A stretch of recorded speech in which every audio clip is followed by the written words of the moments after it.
Capítulo I. Cuando Mr. Hiram B. Otis, ministro de los Estados Unidos de América, compró Canterville Chase, todo el mundo le dijo que cometía una gran locura, porque la finca estaba embrujada. Hasta el mismo Lord Canterville, como hombre de la más escrupulosa Jan Rades, se creyó en el deber de participárselo a Mr. Otis, cuando llegaron a discutir las condiciones. Nosotros mismos, dijo Lord Canterville, nos hemos resistido en absoluto a vivir en ese sitio desde la época en que mi tía abuela, la duquesa de Bolton, tuvo un ataque de nervios, del que nunca se repuso por completo, motivado por el espanto que experimentó al sentir que las manos de un esqueleto se posaban sobre sus hombros, estando vistiéndose para cenar.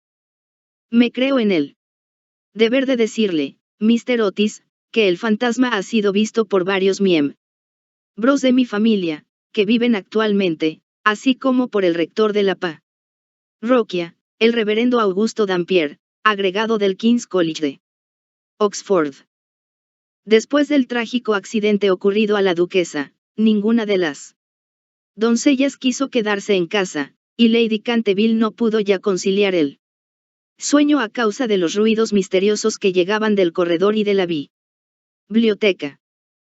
Milord, respondió el ministro, también me quedaré con los muebles y el fantasma bajo inventario. Llego de un país moderno, en el que podemos tener todo cuanto el dinero es capaz de proporcionar, y esos mozos nuestros, jóvenes y turbulentos, que recorren el viejo continente escandalizándolo, que se llevan los mejores actores de ustedes, y sus mejores primadones.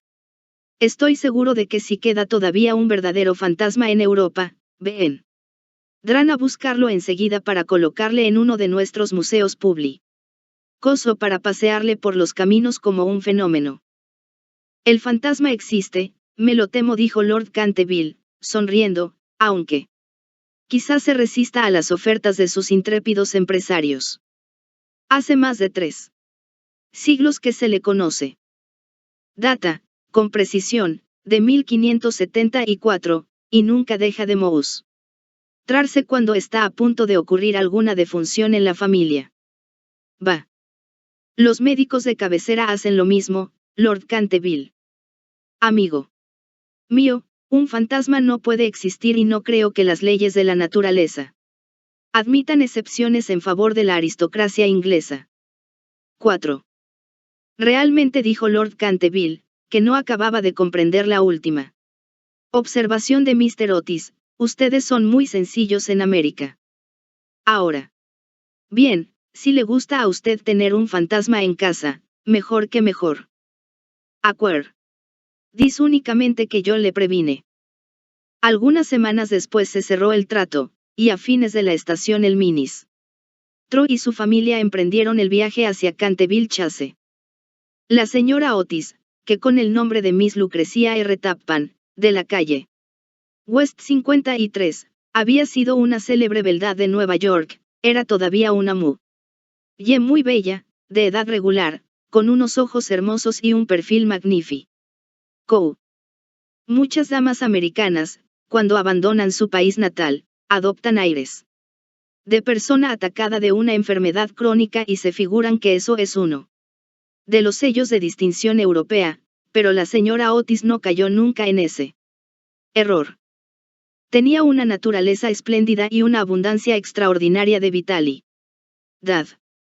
A decir verdad, era completamente inglesa en muchos aspectos y era un ejemplo excelente para sostener la tesis de que lo tenemos todo en común con América hoy día excepto la lengua, como es de suponer.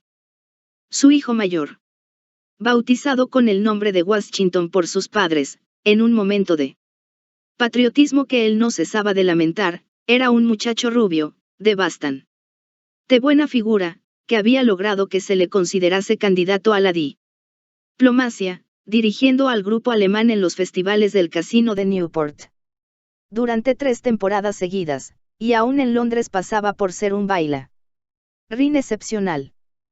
Sus únicas debilidades eran las gardenias y la nobleza, aparte de eso, era perfectamente sensato. Miss Virginie Otis era una muchachita de 15 años, esbelta y graciosa. Como un cervatillo, con mirada francamente encantadora en sus grandes ojos azules. Amazona maravillosa, sobresupone y derrotó una vez en carreras al viejo Lord Bilton, dando 2 veces la vuelta al parque, ganándole por caballo y medio, precisamente frente a la estatua de Aquiles, lo cual provocó un entusiasmo tan grande en el joven duque de Cheshire, que le propuso matrimonio allí mismo, y sus tutores tuvieron que mandarle aquella misma noche a Eton, bañado en lágrimas. Después de Virginia venían 2 gemelos, a quienes llamaban estrellas y rayas, uno porque se les encontraba siempre juntos. Eran unos niños encantadores y, con el ministro, los únicos verdaderos republicanos de la familia. Uno alude a la bandera de los Estados Unidos de América.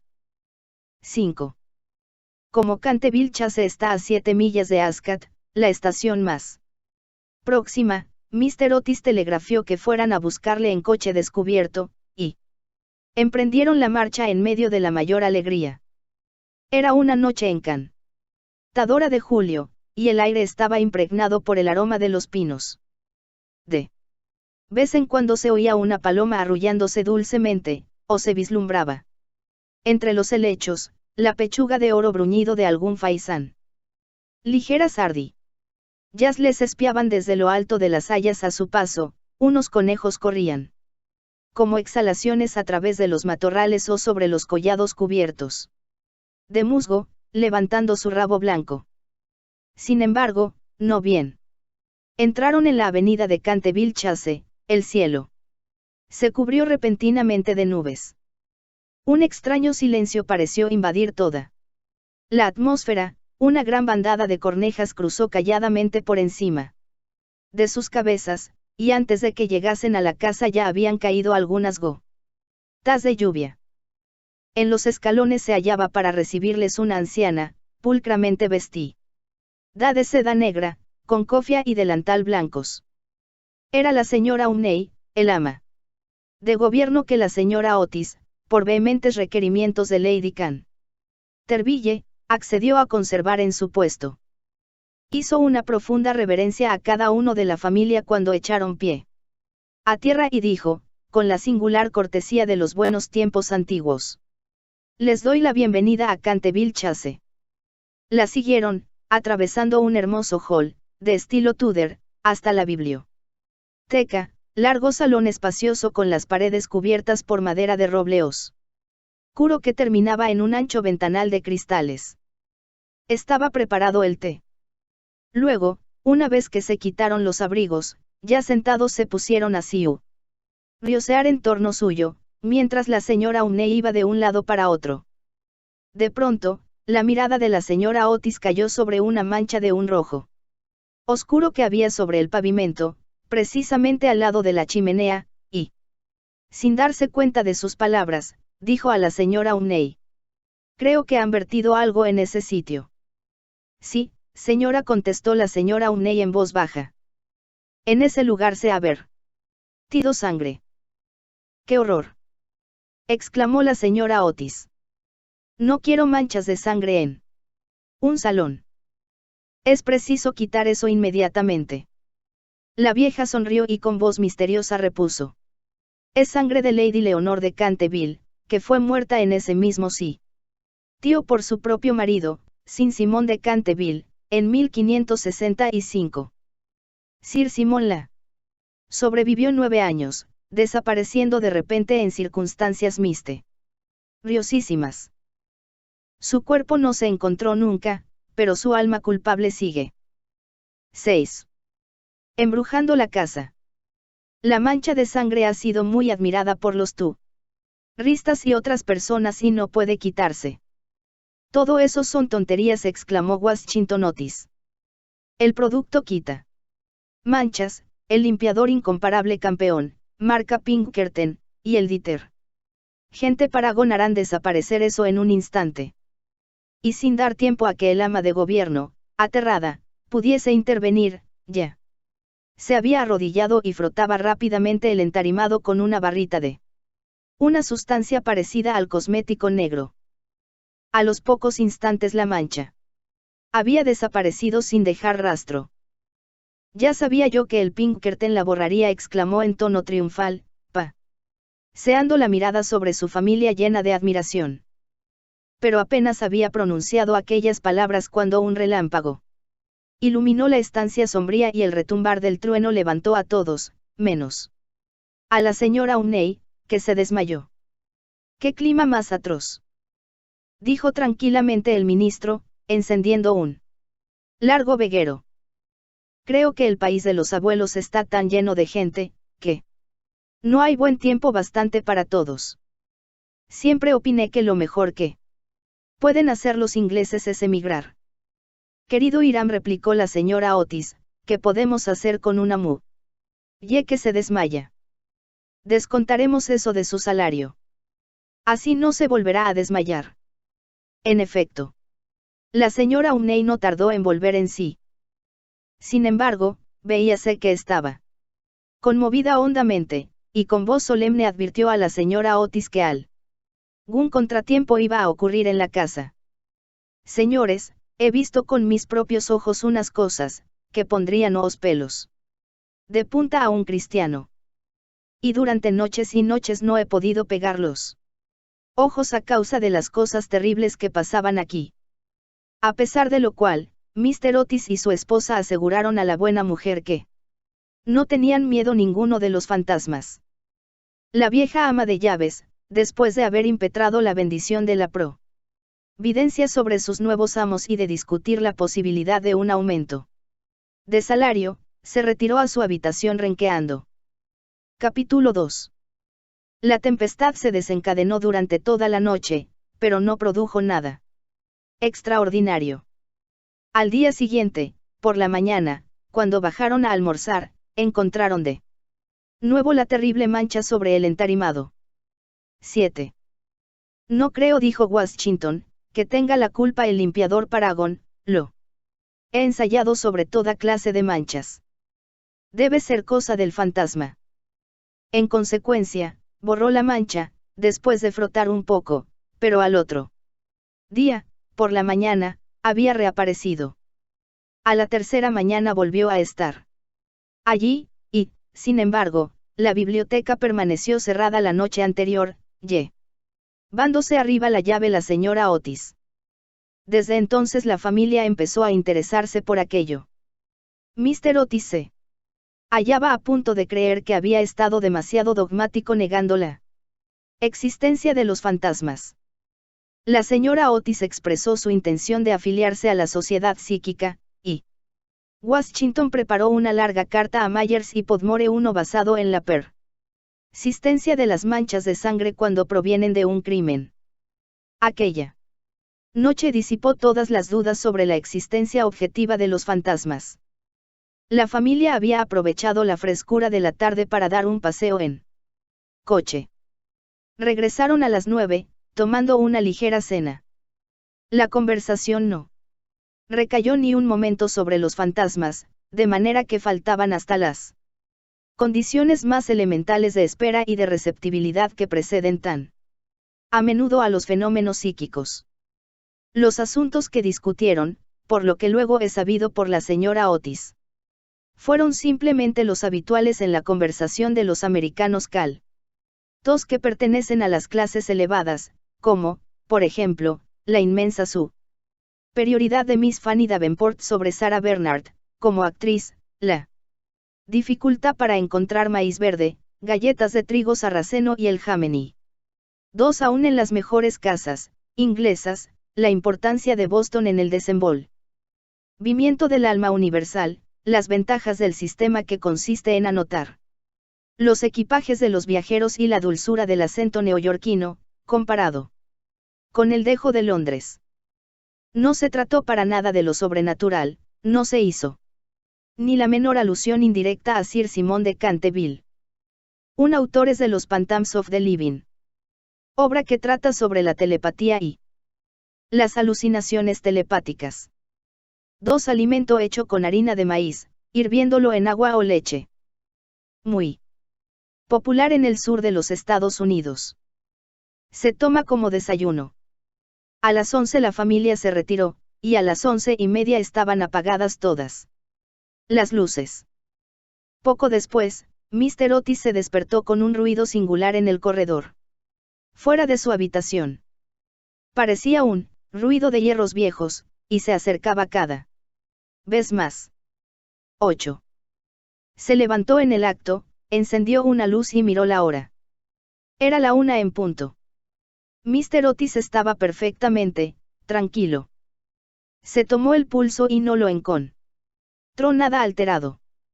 El ruido extraño continuaba, al mismo tiempo que se oía claramente el sonar de unos pasos.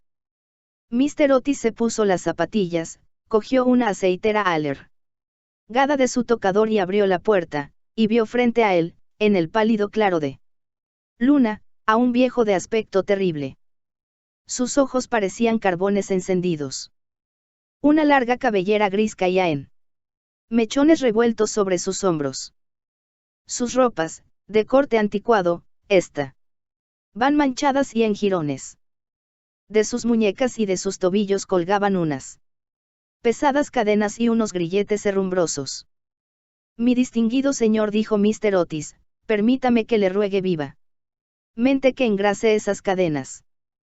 Le he traído para ello el engrasador Tam Meni Sol Naciente. Dicen que es eficacísimo, y que basta una sola aplicación. En la etiqueta hay varios certificados de nuestros adivinos más ilustres, que dan fe de ello. Voy a dejársela aquí, al lado de las velas, y tendré un verdadero placer en proporcionarle más, si así lo desea. Dicho lo cual, el ministro de los Estados Unidos dejó la aceitera sobre una mesa de mármol, cerró la puerta y se volvió a meter en la cama. El fantasma de Canterville permaneció algunos minutos inmóvil de indignación. Después tiró, lleno de rabia, la aceitera contra el suelo encerado y huyó por el corredor, lanzando gruñidos cavernosos y despidiendo una extraña luz verde. Sin embargo, cuando llegaba a la gran escalera de roble, se abrió de repente una puerta.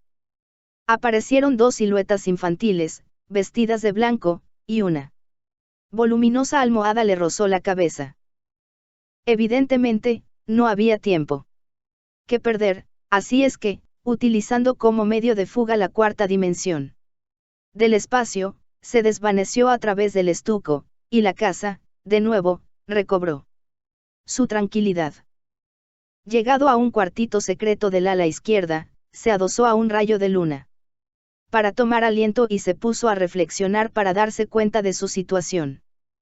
Jamás en toda su brillante carrera, que duraba ya 300 años, fue injuriado tan groseramente.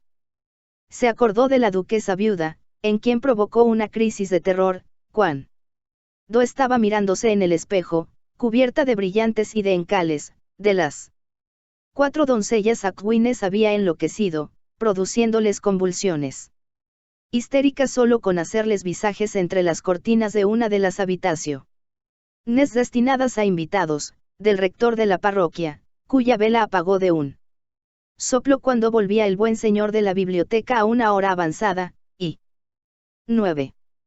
Que desde entonces tuvo que estar bajo el cuidado de Sir William con vertido en mártir de toda clase de alteraciones nerviosas, de la vieja señora de Tremouillac, que, al despertarse al amanecer y descubrir un esqueleto sentado en un sillón, al lado de la lumbre, entretenido en leer su diario, tuvo que guardar cama durante 6 meses, víctima de un ataque cerebral.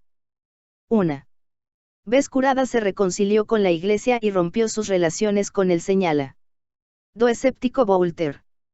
Recordó también la noche terrible en que el bribón Lord Canterville fue hallado ahogándose en su vestidor, con una sota de espadas hundida en la garganta, viéndose obligado a confesar antes de morir que por medio de aquella carta había timado la suma de 50.000 libras a Jaime Fox, en casa de Crookford. Y juró que aquella carta se la hizo tragar el fantasma. Todas sus grandes hazañas le volvían a la memoria. Vio desfilar al mayordomo que se levantó la tapa de los sesos por haber Visto una mano verde tamborilear sobre los cristales, y a la bella Lady Estelle Phil, condenada a llevar alrededor del cuello un collar de terciopelo negro. Para tapar la señal de 5 dedos, impresos como con un hierro candente sobre su blanca piel, y que terminó por ahogarse en el vivero que había al extremo de la Avenida Real. Y, lleno del entusiasmo ególatra del verdadero artista, pasó revista a sus creaciones más célebres. Se dedicó una amarga sonrisa al evocar su última aparición en el papel de Rubén el Rojo, o El Niño Estrangulado, su debut como Gibeón el Flaco, o El Vampiro del Páramo de Bexley, y el furor que causó una noche solitaria de junio jugando a los bolos con sus propios jusos sobre el campo de tenis. Y después de todo, para que unos miserables americanos le ofreciesen el engrasador marca Sol Naciente y le tirasen almohadas a la cabeza. Era realmente intolerable. Además, la historia nos enseña que jamás fue tratado ningún fantasma de manera semejante.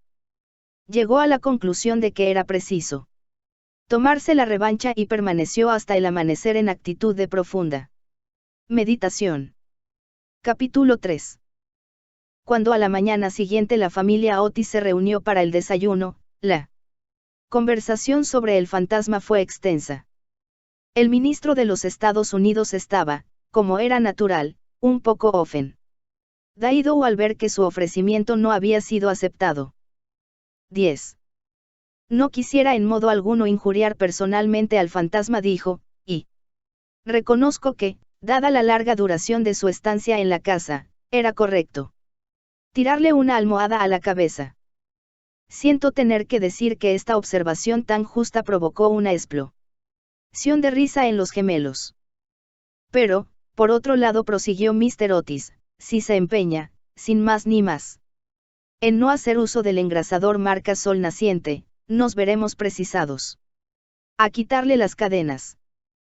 No podremos dormir con todo ese ruido a la puerta de las alcobas. Pero, sin embargo, en el resto de la semana no fueron molestados. Lo único que les llamó la atención fue la reaparición continua de la mancha de sangre sobre el piso de la biblioteca. Era realmente muy extraño, ya que la señora Otis cerraba la puerta con llave por la noche, y las ventanas permanecían con las rejas cerradas. Los cambios de color que sufría la mancha, comparables a los de un camaleón, produjeron también frecuentes comentarios en la familia. Una mañana era de un rojo índigo oscuro, otras veces era vermellón. Luego de un púrpura intenso, y un día, cuando bajaron a rezar, según los ritos sencillos de la libre Iglesia Episcopal Reformada de América, la encontraron de un hermoso verde esmeralda. Como es natural, estos cambios caleidoscópicos divirtieron grandemente a la reunión y hacíanse apuestas todas las noches con entera tranquilidad. La única persona que no tomó parte en la broma fue la joven Virginia. Por razones ignoradas, sentíase siempre impresionada ante la mancha de sangre. Y estuvo a punto de llorar la mañana que apareció verde esmeralda. La segunda aparición del fantasma fue un domingo por la noche. Al poco tiempo de estar todos acostados, les alarmó un enorme estrépito que se oyó en el hall. Bajaron, apresuradamente, y se encontraron con que una armadura completa se había desprendido de su soporte, cayendo sobre las losas. Tras, sentado en un sillón de alto respaldo, el fantasma de Canterville se restregaba las rodillas, con una expresión de agudo dolor sobre su rostro. Los gemelos, que se habían provisto de sus cerbatanas, le lanzaron inmediatamente 2 proyectiles, con esa seguridad de puntería que solo se adquiere a fuerza de una larga y cuidadosa práctica sobre un profesor de caligrafía. Mientras tanto, el ministro de los Estados Unidos mantenía al fantasma bajo la amenaza de su revólver y, conforme a la etiqueta californiana, le intimaba a levantar los brazos. El fantasma se alzó bruscamente, lanzando un grito de furor salvaje, y pasó en medio de ellos, como una nube, apagando de paso la vela de Washington. Otis y dejándoles a todos en la mayor oscuridad. 11. Cuando llegó a lo alto de la escalera, una vez dueño de sí, se decidió a lanzar su célebre repique de carcajadas satánicas. Contaba la gente que aquello hizo encanecer en una sola noche el peluquín de Lord Dracker. Y que 3 sucesivas amas de llaves, francesas, dejaron su empleo antes de terminar el primer mes. Por consiguiente, lanzó su carcajada más horrible, despertando paulatinamente los ecos en las antiguas bóvedas. Pero al extinguirse, se abrió una puerta y apareció, vestida de azul claro, la señora Otis. Me temo, dijo la dama, que esté usted indispuesto y aquí le traigo un frasco de la tintura del doctor Dobell. Si se trata de una indigestión, podrá probar que este es un remedio excelente. El fantasma la miró con ojos llameantes de furor y se creyó en el deber de metamorfosearse en un gran perro negro. Era un truco que le había dado una reputación merecidísima, y al cual atribuía el médico de la familia la idiotez incurable del tío de Lord Canterville, el honorable un Thomas Horton.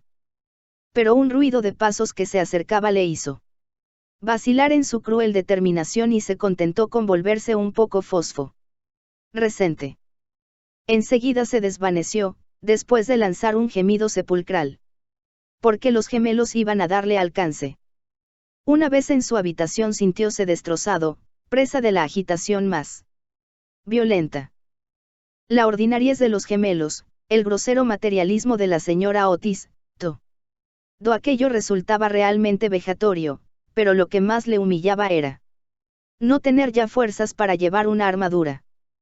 Contaba con hacer impresión, aun en unos americanos modernos, hacerles estremecer a la vista de un espectro acorazado, sino ya, por motivos razonables, al menos por deferencia hacia su poeta nacional Longfellow, dos cuyas poesías, delicadas y atrayentes, le habían ayudado con frecuencia a matar el tiempo mientras los Canterville estaban en Londres.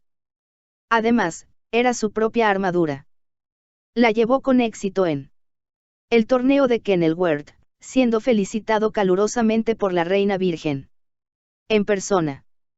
Pero cuando quiso ponérsela quedó aplastado por completo con el peso de la enorme coraza y del yelmo de acero. Y se desplomó pesadamente sobre las losas de piedra, despellejándose las rodillas y contusionándose la muñeca derecha. Un título que se da a los miembros de la Cámara de los Comunes, y a aquellas personas que poseen títulos nobiliarios. 2 H. W. Longfellow, autor de El esqueleto en su armadura, poesía inspirada por el descubrimiento de un esqueleto dentro de una coraza en Newport, Estados Unidos. 12. Durante varios días estuvo malísimo y no pudo salir de su morada más que lo necesario para mantener en buen estado la mancha de sangre.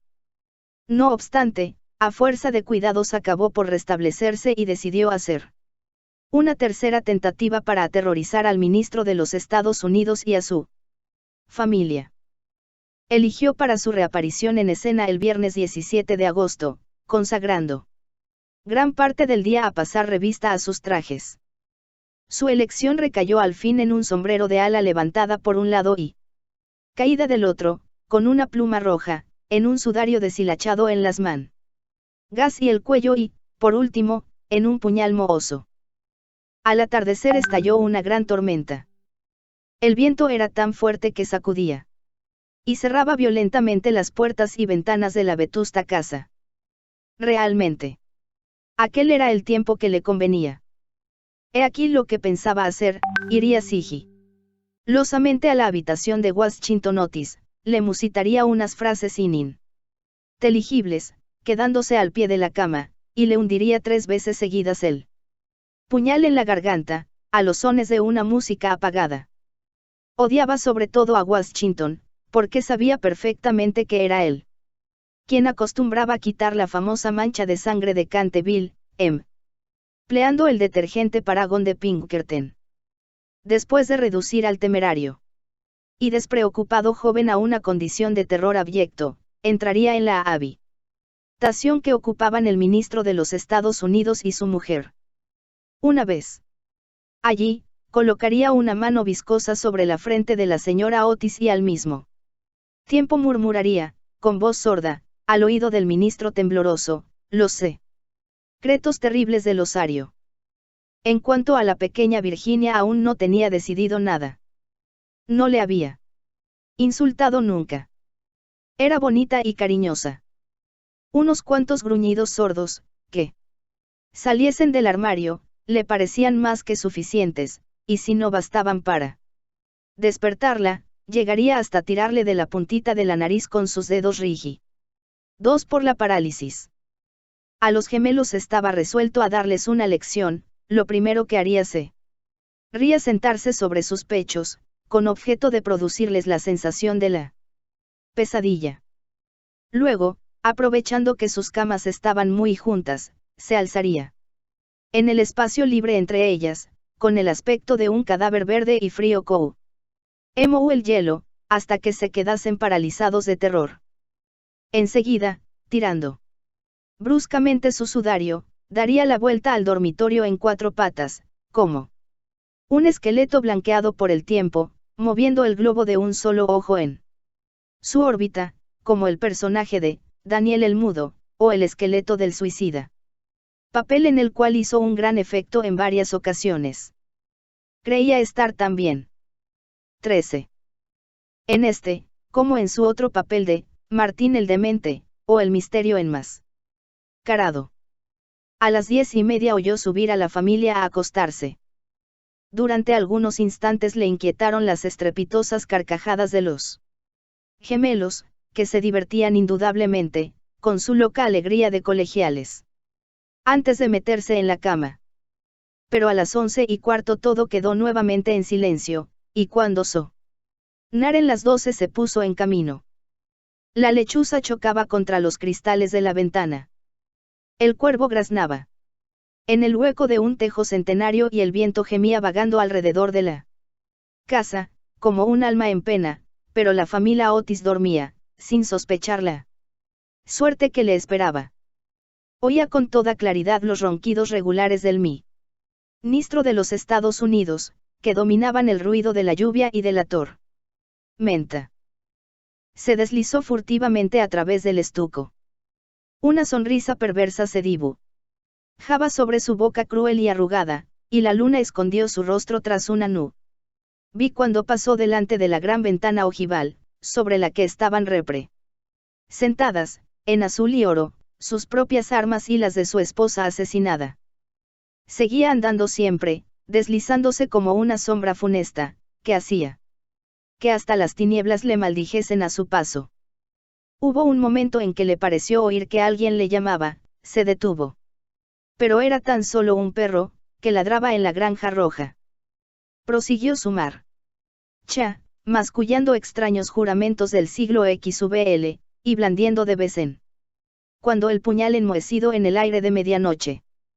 Por fin llegó a la esquina del pasillo que conducía a la habitación del infortunado Washington.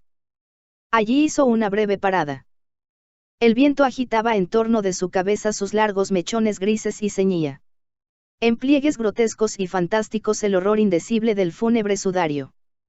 Sonó entonces el cuarto en el reloj. Comprendió que había llegado el momento. Con una risa maligna dio la vuelta al ángulo del corredor. Pero apenas lo hizo, retrocedió lanzando un gemido lastimero de terror y escondiendo su cara lívida entre sus largas manos huesudas. Frente a él había un horrible espectro, inmóvil como una estatua, monstruoso como la pesadilla de un demente. Tenía la cabeza pelada y reluciente. Faz redonda, carnosa y blanca, una risa horrorosa parecía retorcer sus rasgos. En una mueca eterna, por los ojos brotaba a oleadas una luz escarlata, la boca semejaba un ancho pozo de fuego, y una vestidura horrible, como la de él. Como la del mismo Simón, envolvía con su nieve silenciosa aquella forma gigantesca. 14. Sobre el pecho llevaba colgado un cartel con una inscripción en extraños caracteres antiguos. Quizá era un rótulo infamante, donde estaban escritos delitos espantosos, una terrible lista de crímenes. Tenía, por último, en su mano derecha una cimitarra de acero resplandeciente. Como no había visto nunca fantasmas hasta aquel día, sintió un pánico terrible, y después de lanzar rápidamente una segunda mirada sobre el espantoso fantasma, regresó a su habitación, enredándose los pies en el sudario que le envolvía. Cruzó la galería corriendo y acabó por dejar caer el puñal enmohecido en las botas de montar del ministro, donde lo encontró el mayordomo al día siguiente. Una vez refugiado en su retiro, se desplomó sobre un reducido catre de tierra, tapándose la cabeza con las sábanas. Pero al cabo de un momento el valor indomable de los antiguos Canterville se despertó en él y tomó la resolución de hablar al otro fantasma en cuanto amaneciese. Por consiguiente, no bien el alba plateó las colinas con su luz, volvió al sitio en que había visto por primera vez al horroroso fantasma. Pensaba que, después de todo, dos fantasmas valían más que uno solo y que con ayuda de su nuevo amigo podría contender victoriosamente con los gemelos. Pero cuando llegó al sitio, fue para encontrarse en presencia de un espectáculo terrible. Algo le sucedía indudablemente al espectro, porque la luz había desaparecido por completo de sus órbitas. La cimitarra centelleante deslizándose de su mano, estaba recostada sobre la pared en una actitud forzada e incómoda.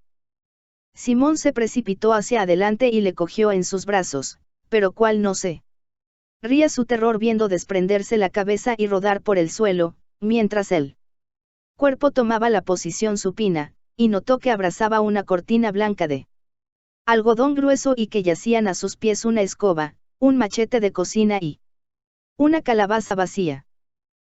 Sin poder comprender aquella curiosa transformación, cogió con mano febril el cartel, leyendo a la claridad grisácea de la mañana estas palabras terribles: He aquí el fantasma Otis. El único espíritu auténtico y verdadero. Cuidado con las imitaciones. Todos los demás están falsificados. 15. Y la entera verdad se le apareció como un relámpago. Había sido burlado, chasqueado, engañado.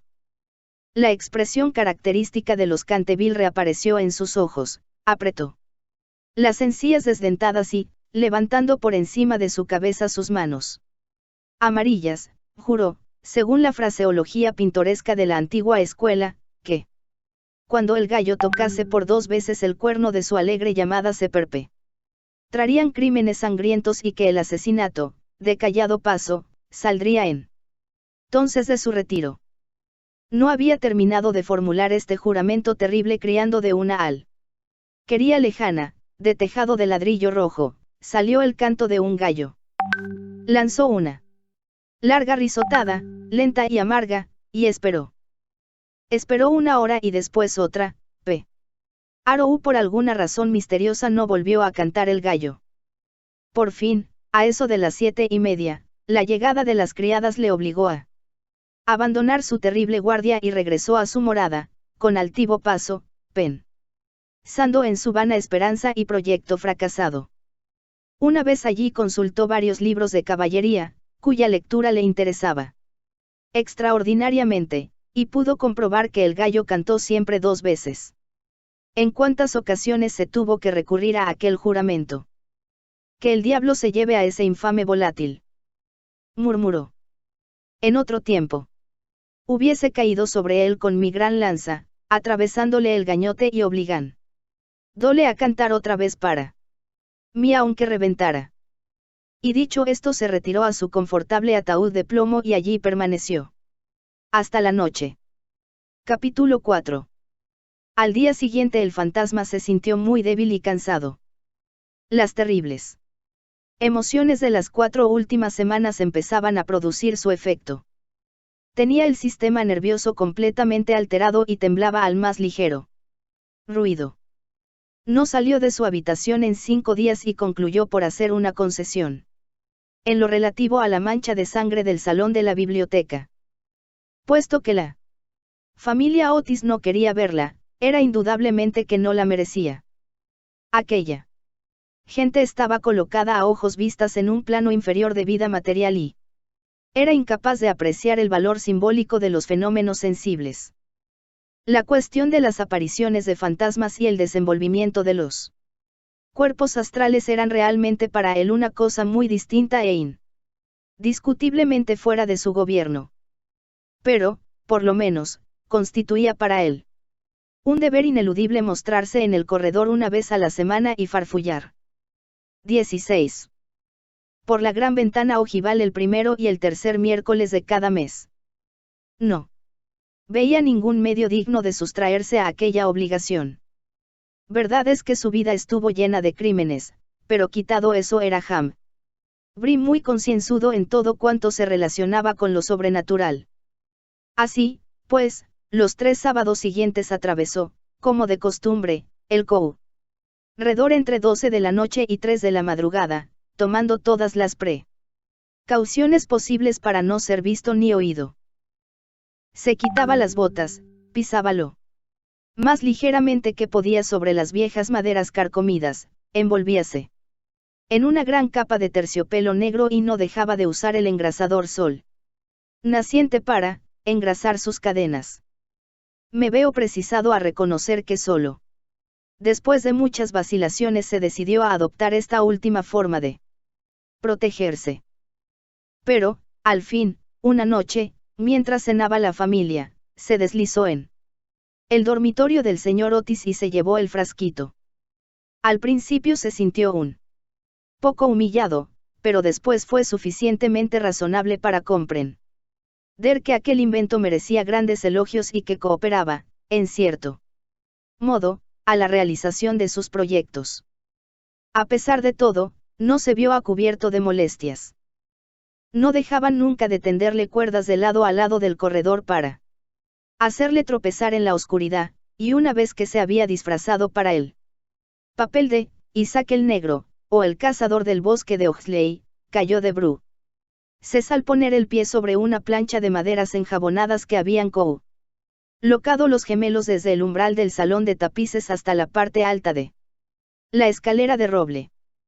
Esta última afrenta le dio tal rabia que decidió hacer un esfuerzo para poner su dignidad y consolidar su posición social, y formó el proyecto de citar a la noche siguiente a los insolentes chicos de Eton, en su célebre papel de Ruperto el Temerario, o el Conde sin Cabeza.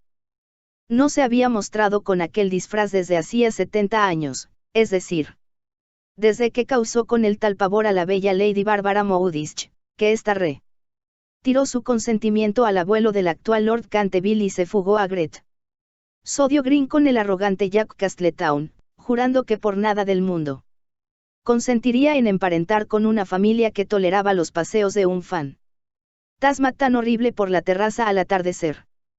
El pobre Jack fue al poco tiempo muerto en duelo con arma de fuego por Lord Canterville en terrenos de Wandsworth, y Lady Barbara murió de pena en Tunbridge Wells antes de terminar el año, así es que fue un gran éxito en todos sentidos. Sin embargo, fue, permitiéndome emplear un término teatral para aplicarle a uno de los mayores misterios del mundo sobrenatural o, en lenguaje más científico, del mundo superior a la naturaleza, una creación de las más difíciles. Sailsi necesitó sus 3 buenas horas para terminar los preparativos. 17. Por fin todo estuvo listo y él contentísimo de su disfraz.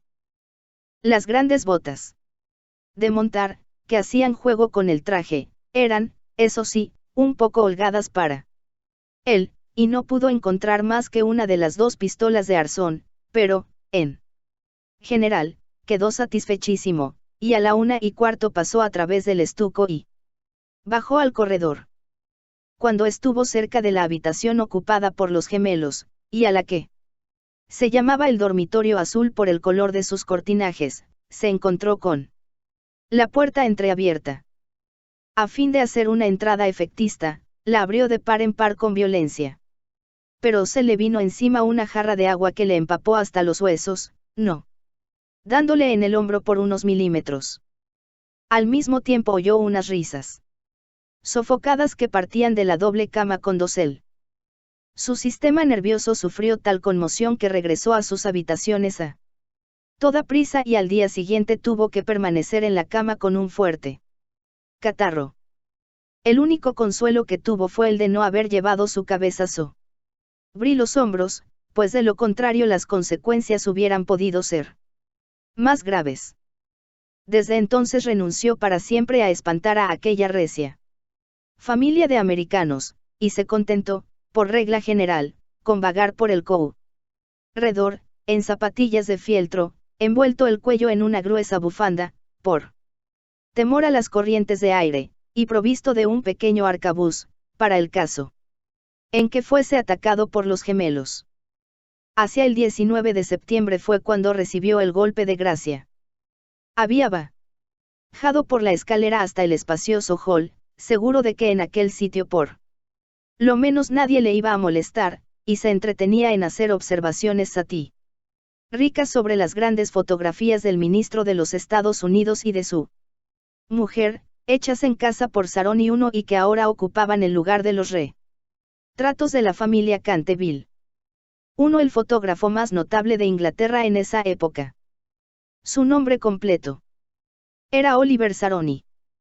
Nació en Canadá. Muchas personas hacían un viaje hacia la Scarborough, donde tenía su residencia, para ser retratados por él. The History of Photography. Oxford, 1955, pp. 228 a 229.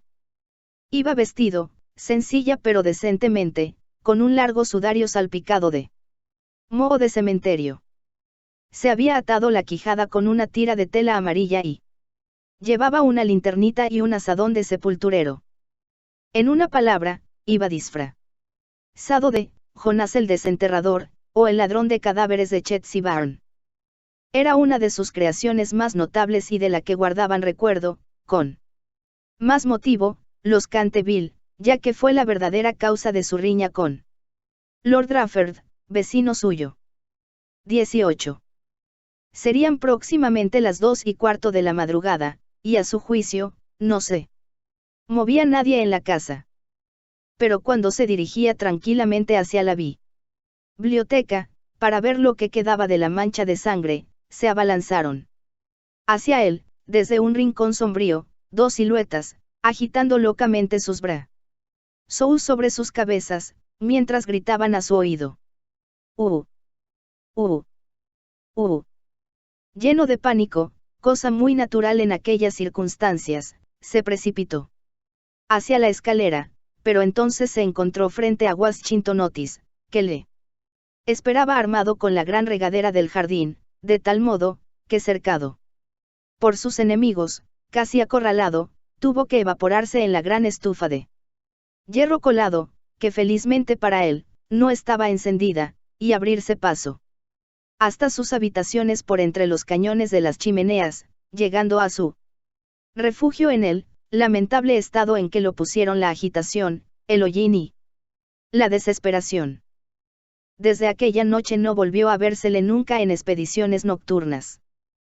Los gemelos se quedaron muchas veces en acecho para sorprenderle, sembrando de cáscaras de nuez los corredores todas las noches, con gran enojo de sus padres y de los criados. Pero fue inútil. Su amor propio estaba profundamente herido sin duda y no quería mostrarse. En vista de ello, Mr. Otis reanudó de nuevo el trabajo en su gran obra sobre la historia del Partido Demócrata, obra que había empezado 3 años antes. La señora Otis organizó un clambaquedos extraordinario, que dejó muy impresionados a todos los de la comarca. 2 especie de tarta hecha con almejas. Plato típico americano que figura en el menú de los días de campo. Se cuece al aire libre, bajo brasas acomodadas entre piedras. Los niños se dedicaron a jugar a la barra, al écarté, al póker y a otros juegos típicos de América. Virginia dio paseos a caballo por caminos y veredas, en compañía del duque duque de Cheshire, que se hallaba en Canterville pasando su última semana de vacaciones. Todo el mundo se figuraba que el fantasma había desaparecido, y en consecuencia, Mr. Otis escribió una carta a Lord Canterville para comunicárselo, y recibió en contestación otra carta en la que éste le testimoniaba el placer que le producía la noticia y enviaba sus más sinceras felicitaciones a la digna esposa del ministro. Pero los Otis se equivocaban. 19.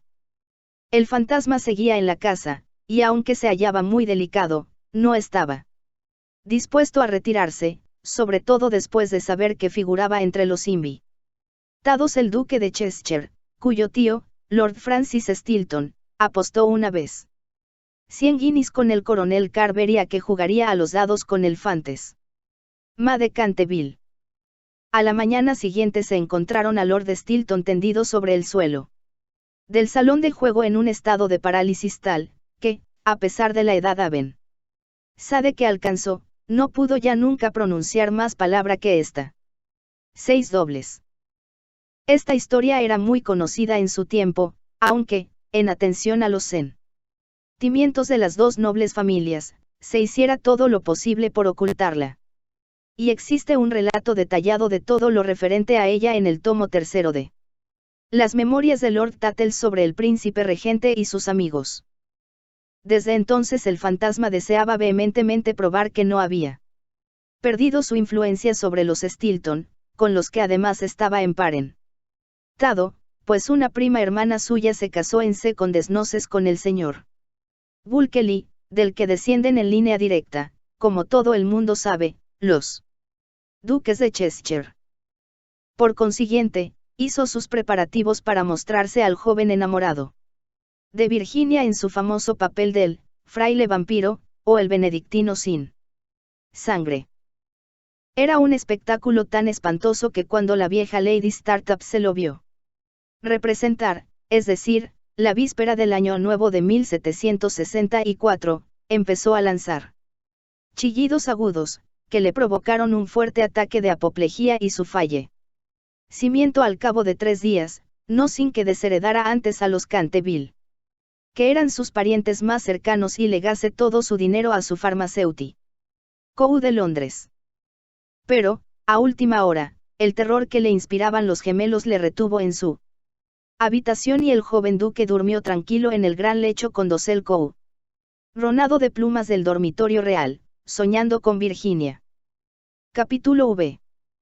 Unos días después, Virginia y su adorador de cabello rizado dieron un paseo a caballo por los prados de Brackley, paseo en el que ella se desgarró su vestido de amazona al saltar un seto, y de vuelta a su casa, entró por la esque lire de detrás para que no la viesen. Al pasar corriendo por delante de la puerta del salón de tapices, que estaba abierta de par en par, le pareció ver a alguien dentro. Pensó que sería la doncella de su madre, que iba con frecuencia a trabajar a esa habitación. 20. Asomó la cabeza para encargarle que le cosiese el vestido. Pero con gran sorpresa suya, quien estaba allí era el fantasma de Canterville. Ya en persona. Estaba sentado junto a la ventana contemplando las hojas doradas, que danzaban en el aire, desprendidas de los árboles amarillentos, y las hojas bermejas que bailaban locamente a lo largo de la gran avenida. Tenía la cabeza apoyada en una mano y toda su actitud revelaba el aliento más profundo. Realmente presentaba un aspecto tan desamparado, tan abatido que la pequeña Virginia, en vez de ceder a su primer impulso, que fue echar a correr y encerrarse en su cuarto, se sintió llena de compasión y se decidió a ir a consolarle. Tenía la muchacha un paso tan ligero y él una melancolía tan honda, que no se dio cuenta de su presencia hasta que le habló. Lo he sentido mucho por usted, dijo, pero mis hermanos regresan mañana. Sodio ahí tenía entonces, si se porta usted bien, nadie le atormentará.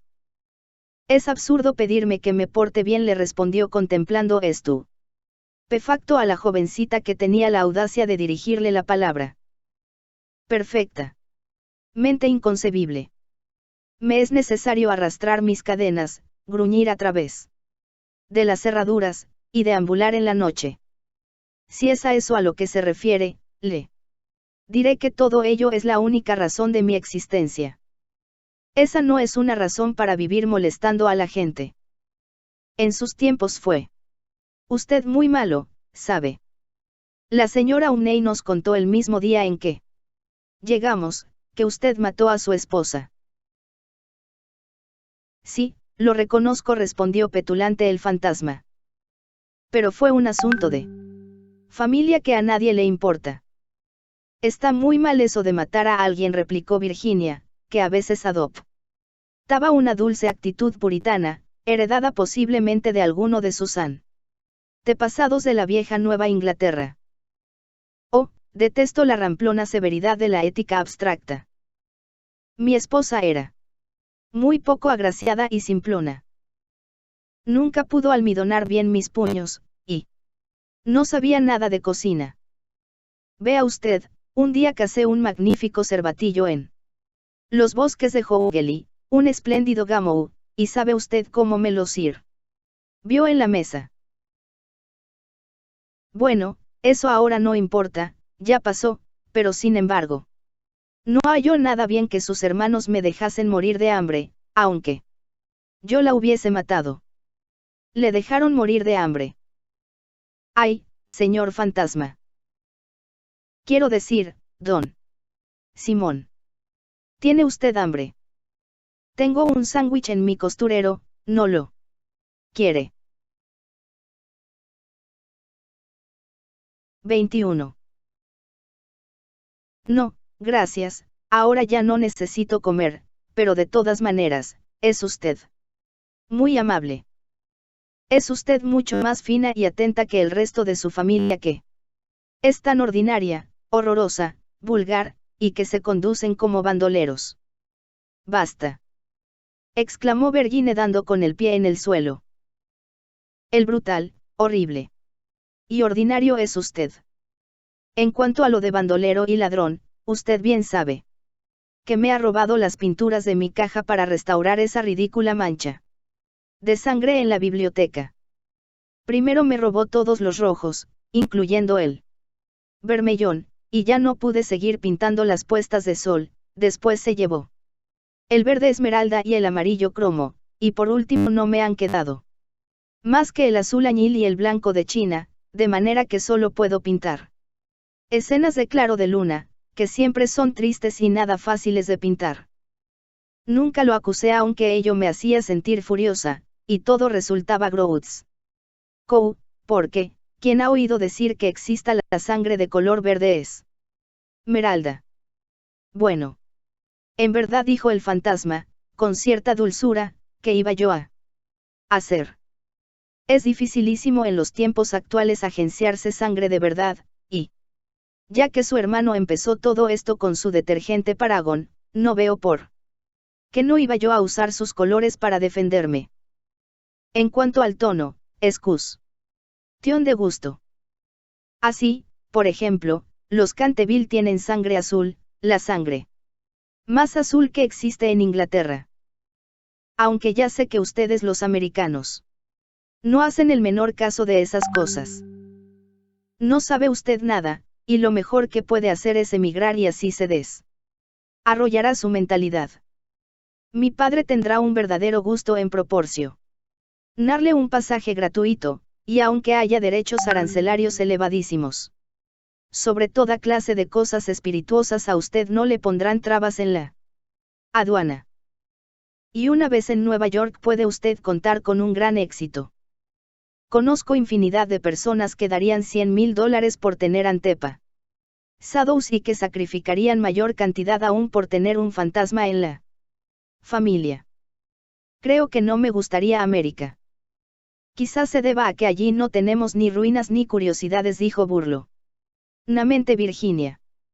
¿Qué curiosidades ni qué ruinas?, contestó el fantasma. Tienen ustedes su marina y sus modales. Buenas noches, voy a pedir a papá que conceda a los gemelos una semana más de vacaciones. No se vaya, Miss Virginia, se lo suplico. Exclamó el fantasma. Estoy tan solo y soy tan desgraciado que no sé qué hacer. Quisiera irme a dormir y no puedo. 22. Es inconcebible, no tiene usted más que meterse en la cama y apagarla. Vela.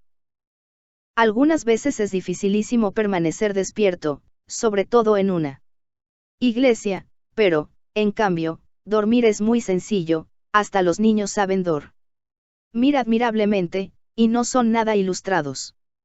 Hace 300 años que no duermo, dijo el anciano tristemente, haciendo que Virginia abriese mucho sus hermosos ojos azules llenos de asombro. Hace ya 300 años que no duermo, y me siento tan cansado. Virginia adoptó un grave continente y sus finos labios temblaron como pétalos de rosa. Se acercó y, arrodillándose al lado del fantasma, contempló su viejo rostro marchito. Pobre, pobre fantasma, murmuró, y no hay ningún lugar donde pueda usted dormir. Allá lejos, pasado el pinar, respondió él en voz baja y soñadora, hay un jardincito. La hierba crece en el alta y espesa, allí pueden verse las grandes estrellas blancas de la cicuta, allí el ruiseñor canta toda la noche. Canta toda la noche, y la luna de cristal gélido deja caer su mirada y el tejo extiende sus brazos de gigante sobre los durmientes. Los ojos de Virginia se empañaron de lágrimas y ocultó la cara entre sus manos. ¿Se refiere usted al jardín de la muerte?, murmuró. Sí, de la muerte debe ser hermosa. Descansar en la blanda tierra oscura, mientras las hierbas se balancean encima de nuestra cabeza, y escuchar el silencio. No tener ni ayer ni mañana. Olvidarse del tiempo y los males de la vida, quedar en paz. Usted puede ayudarme, usted puede abrirme el portal de la morada de la muerte, porque el amor le acompaña a usted siempre, y el amor es más fuerte que la muerte. Virginia tembló. Un estremecimiento helado recorrió todo su ser y durante unos instantes hubo un gran silencio. Parecíale vivir en un sueño terrible. Entonces el fantasma habló de nuevo con una voz que resonaba como los suspiros del viento. ¿Ha leído usted alguna vez la antigua profecía que hay sobre las vidrieras de la biblioteca? Oh, muchas veces. Exclamó la muchacha levantando los ojos. La conozco muy bien. Está pintada con unas curiosas letras negras y se lee con dificultad. No tiene más que estos 6 versos. Cuando una joven rubia logre hacer brotar una oración de los labios del pecador. Cuando el almendro estéril dé fruto. 23. Y un pequeño deje correr su llanto. Entonces, toda la casa quedará tranquila. Y volverá la paz a Canterville. Pero no sé lo que significan.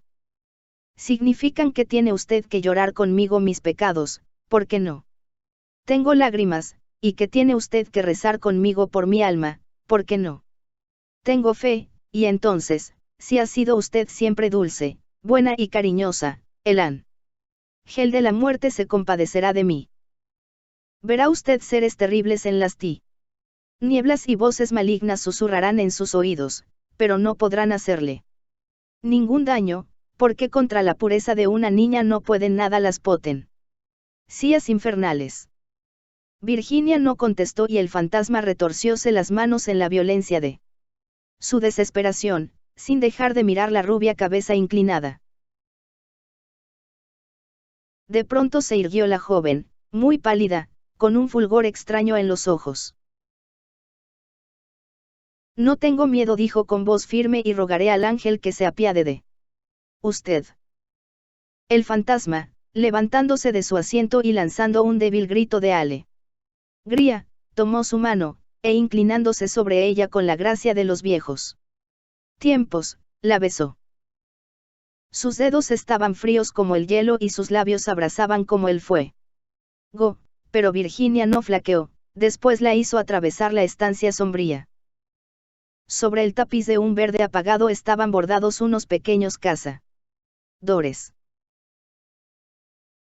Soplaban en sus cuernos adornados con borles y con sus lindas manos le hacían señas de que retrocediese. Vuelve sobre tus pasos, Virginia. No sigas. Vete, vete. Gritaban. Pero el fantasma le apretaba en aquel momento la mano con más fuerza, y ella cerró los ojos para no verlos. Horribles alimañas de colas de lagarto y de ojos saltones hacían guiños maliciosos en las esquinas de la chimenea, mientras le decían en voz baja. Ten cuidado, Virginia, ten cuidado.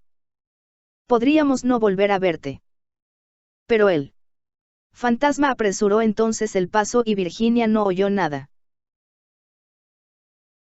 Cuando llegaron al extremo de la estancia, el viejo se detuvo, murmurando unas palabras que ella no pudo comprender. Volvió Virginia a abrir los ojos. Y vio disiparse el muro lentamente, como una neblina, y abrirse una negra caverna. Un áspero y helado viento les azotó, sintiendo la muchacha que alguien tiraba de su vestido. 24.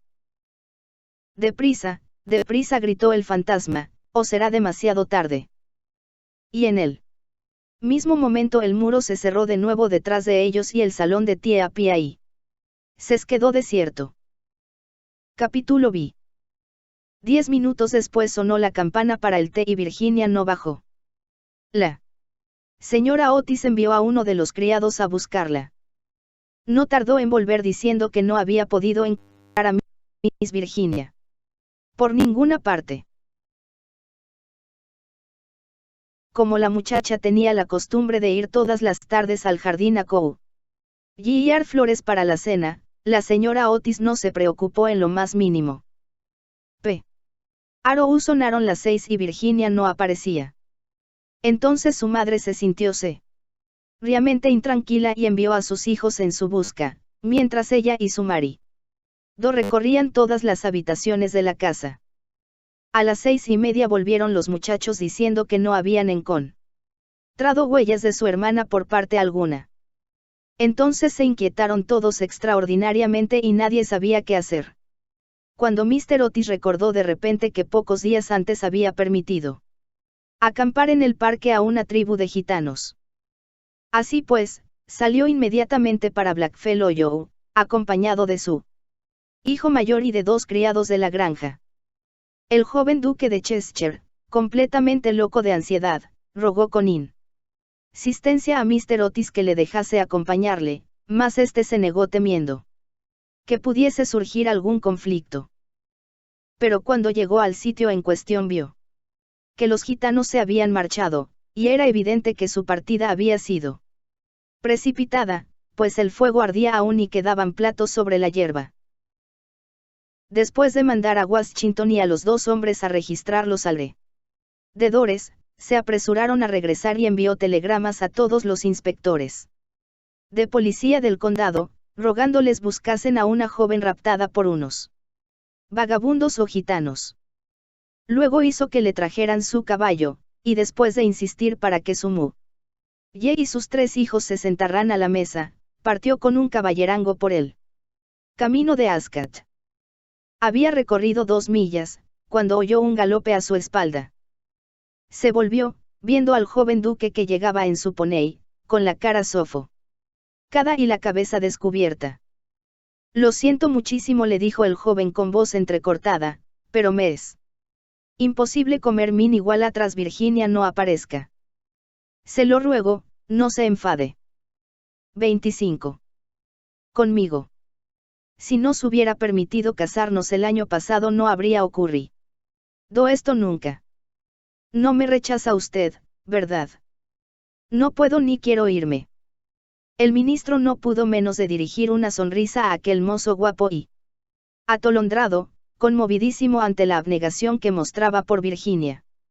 E inclinándose sobre su caballo, le golpeó el hombro cariñosamente y le dijo: Pues bien, Cecil, ya que insistes en venir, no me queda más remedio que admitirte en mi compañía, pero, eso sí, Tengo que comprarte un sombrero en Ascot. Al diablo los sombreros. Lo que quiero es encontrar a Virginia, exclamó el duque riendo. Y acto seguido galoparon hasta la estación. Una vez allí, Mr. Otis preguntó al jefe si no habían visto en el andén a una joven cuyas señas correspondiesen con las de Virginia, pero no averiguó nada sobre ella. No obstante lo cual el jefe de la estación expidió telegramas a las estaciones del trayecto, ascendentes y descendentes, y le prometió ser una vigilancia minuciosa.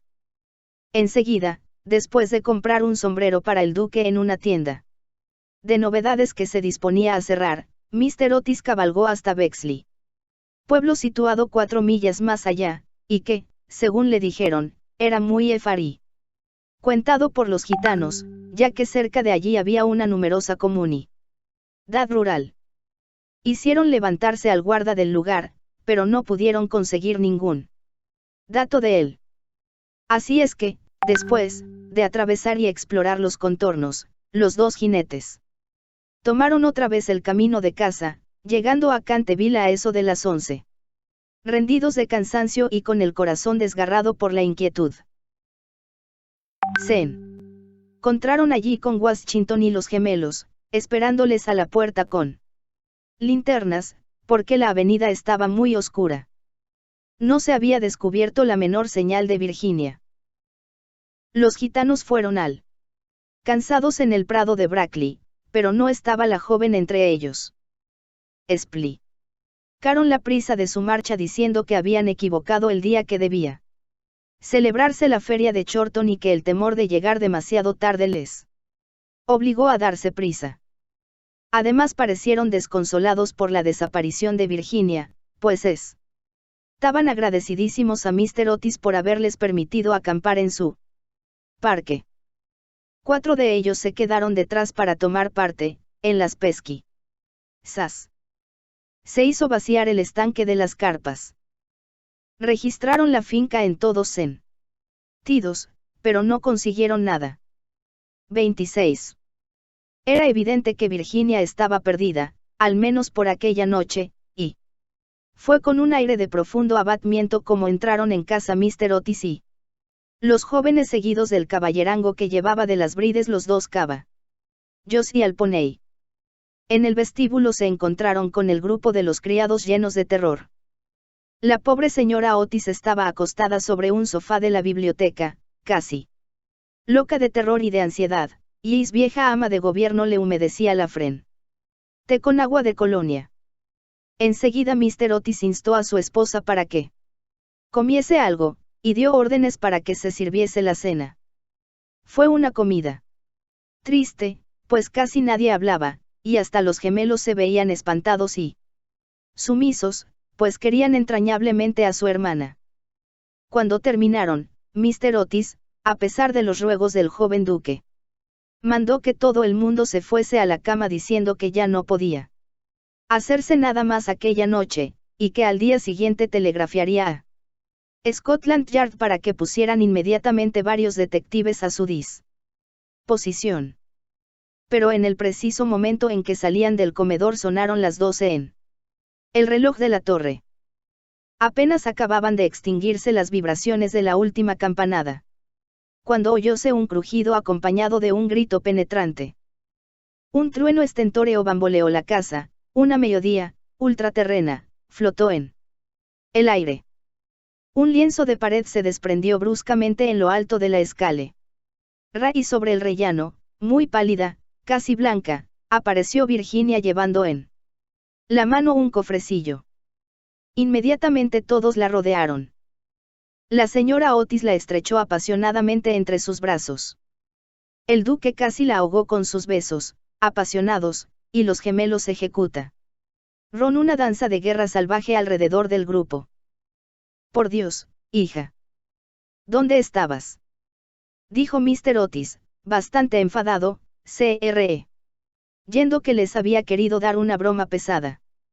Cecil y yo hemos recorrido toda la comarca en busca tuya, y tu madre ha estado a punto de morirse de espanto. No vuelvas a dar bromas de ese género a nadie. Menos al fantasma, menos al fantasma. Gritaron los gemelos continúan.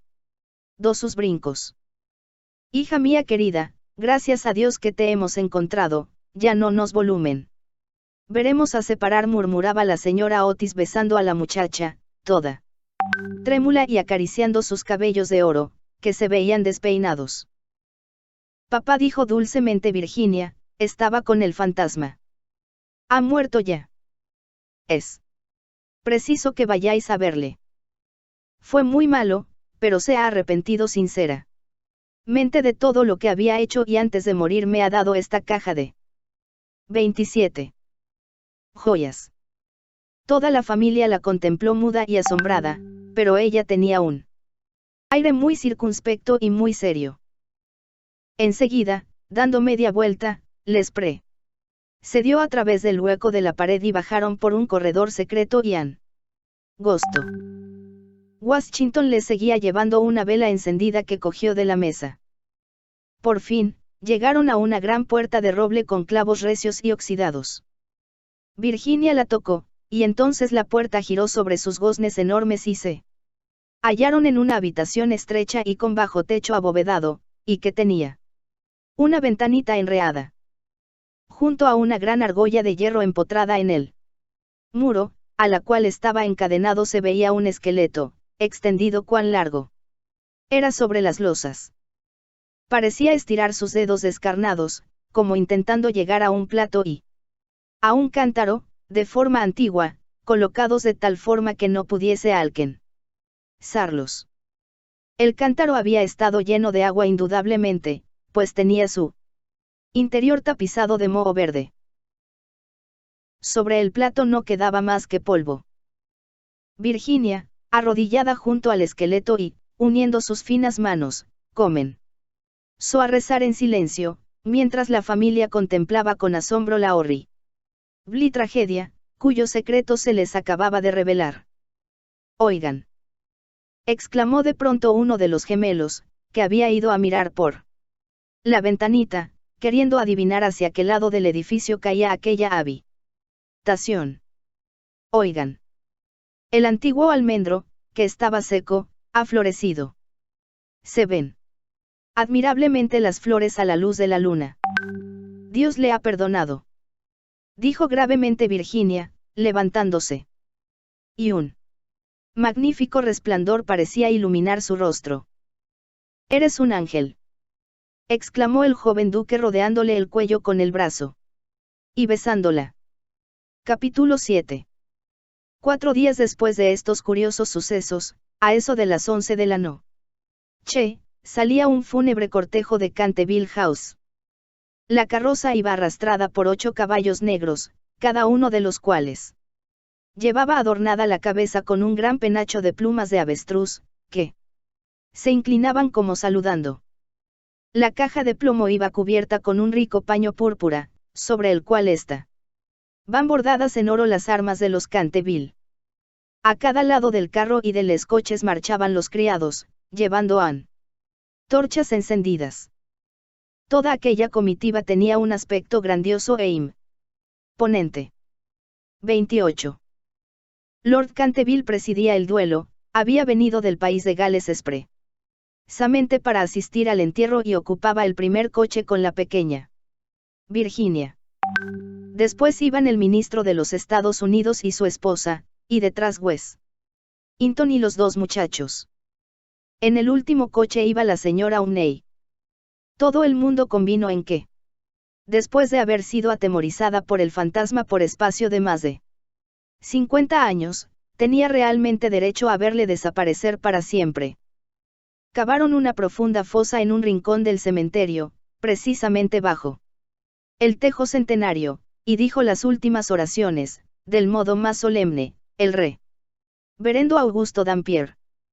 Una vez terminada la ceremonia, los criados, siguiendo una anasterisco y tumbre establecida en la familia Canterville, apagaron sus antorchas. Luego, al bajar la caja a la fosa, Virginia se adelantó, colocando encima de ella una gran cruz hecha con flores de almendro, blancas y rosadas. En aquel momento salió la luna de detrás de una nube e inundó el semente. Río con sus rayos de silenciosa plata, y de un bosquecillo cercano se elevó el canto de un ruiseñor. Virginia recordó la descripción que le hizo el fantasma del jardín de la muerte, sus ojos se llenaron de lágrimas y apenas pronunció una palabra durante el regreso a la casa. A la mañana siguiente, antes que Lord Canterville partiese para la ciudad, la señora Otis conferenció con él respecto de las joyas entregadas por el fantasma a Virginia. Eran magníficas. Había sobre todo un collar de rubíes, en una antigua montura veneciana, que era un espléndido trabajo del siglo XVI, y el conjunto representaba tal cantidad que Mr. Otis sentía grandes escrúpulos en permitir a su hija el aceptarlas. Milord, dijo el ministro, sé que en este país el concepto de vanos murtas se aplica lo mismo a los objetos menudos que a las tierras, y es evidentísimo para mí, que estas joyas deben quedar en poder de usted como legado de familia. Le ruego, por lo tanto, que consienta en llevárselas a Landras, considerándolas simplemente como una parte de su herencia que le fuera restituida en circunstancias extraordinarias. En cuanto a mi hija, no es más que una chiquilla, y hasta hoy, me complace decirlo, siente poco interés por esas futilezas de lujo superfluo. Es sabido igualmente por la señora Otis, cuya autoridad no es despreciable en cosas de arte, dicho sea de paso, pues ha tenido la suerte de pasar varios inviernos en Boston cuando era una jovencita, que esas piedras preciosas tienen un gran valor monetario y que si se pusieran en venta producirían una bonita suma. En estas circunstancias, Lord 29. Canterville, reconocerá usted, indudablemente, que no puedo permitir que queden en manos de ningún miembro de mi familia. Además de que todas esas baratijas y chucherías y todos esos juguetes, por muy apropiados y necesarios que sean a la dignidad de la aristocracia británica, estarían fuera de lugar entre personas educadas de acuerdo con los severos principios, según los inmortales principios, pudiera decirse, de la sencillez republicana. Quizá me atrevería a decir que Virginia tiene gran interés en que le deja a usted la cajita que encierra esas joyas en recuerdo de las locuras y de los infortunios de su antepasado. Y como esa caja ya es muy vieja y, por consiguiente, deterioradísima, quizá encuentre usted razonable acoger favorablemente su deseo. En cuanto a mí, confieso que me sorprende grandemente ver a uno de mis hijos demostrar interés por una cosa de la Edad Media, y la única explicación que le encuentro es que Virginia nació en un barrio de Londres, a poco de regresar la señora Otis de una excursión a Atenas. Lord Canterville escuchó con gran atención y muy serio el discurso del digno ministro, atusándose de vez en cuando su bigote gris, para ocultar una sonrisa involuntaria. Una vez que hubo terminado Mr. Otis, le estrechó cordialmente la mano. Y contestó: mi querido amigo, su encantadora hija ha prestado un servicio importantísimo a mi desgraciado antecesor, Sir Simon. Mi familia y yo estamos llenos de gratitud hacia ella por su maravilloso valor y por la sangre fría que ha demostrado. Las joyas le pertenecen, sin duda alguna, y creo que si tuviese yo la suficiente insensibilidad para quitárselas, el viejo malvado saldría de su tumba al cabo de 15 días para hacerme la vida infernal. En cuanto a que sean joyas de familia, no podrían serlo sino después de estar específica das como tales en un testamento en forma legal, y la existencia de estas joyas permaneció siempre ignorada. Le aseguro que son tan mías como de su mayordomo.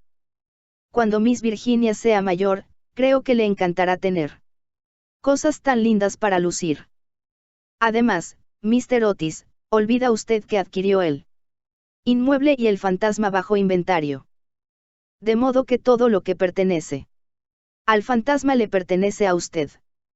A pesar de las pruebas de actividad que ha dado Sir Simon por el corredor, no por eso deja de estar menos muerto, desde el punto de vista legal, y su compra le hace a usted dueño de lo que le pertenecía a él.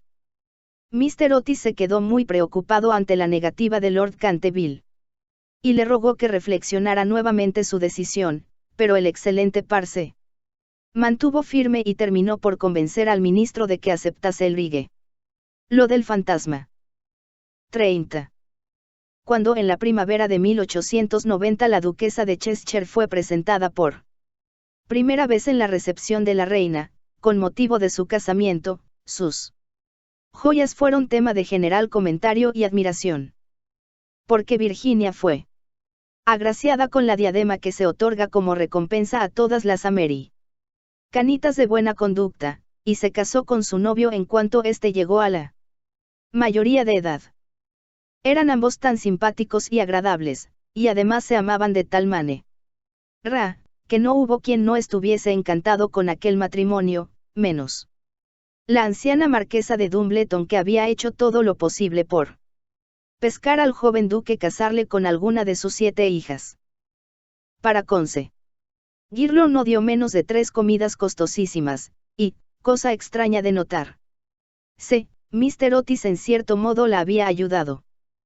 Mr. Otis sentía una viva simpatía personal por el duque, pero teóricamente era enemigo de los títulos nobiliarios y, según sus propias palabras, era de temer que, entre las influencias enervantes de una aristocracia ávida de placeres, llegase a olvidar su hija los verdaderos principios de la sencillez republicana.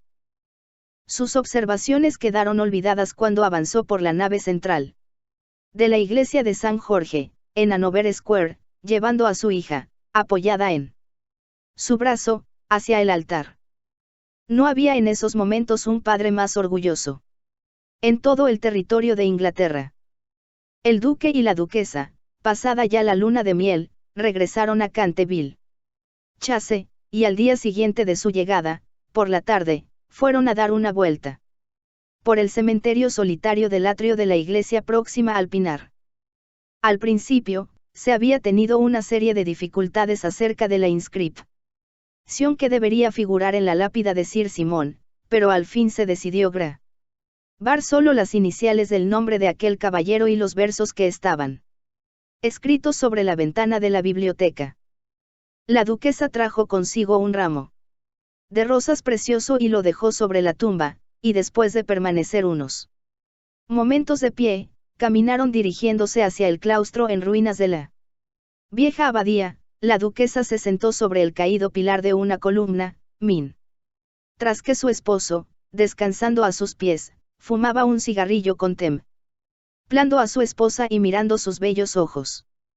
De pronto, tiró el cigarro, le tomó la mano y le dijo: Virginia, una buena esposa nunca debe tener secretos para su esposo. Querido Cecil, yo no tengo secretos para ti. Sí que los tienes, contestó él sonriendo. Nunca me has contado lo que te pasó mientras estuviste encerrada con el fantasma. Nunca se lo he contado a nadie, Cecil, dijo Virginia con una actitud sada y seria. Ya lo sé, pero a mí podrías decírmelo. 31. Por favor, no me preguntes, Cecil, no puedo decírtelo. Pobre Sir Simon. Le debo mucho.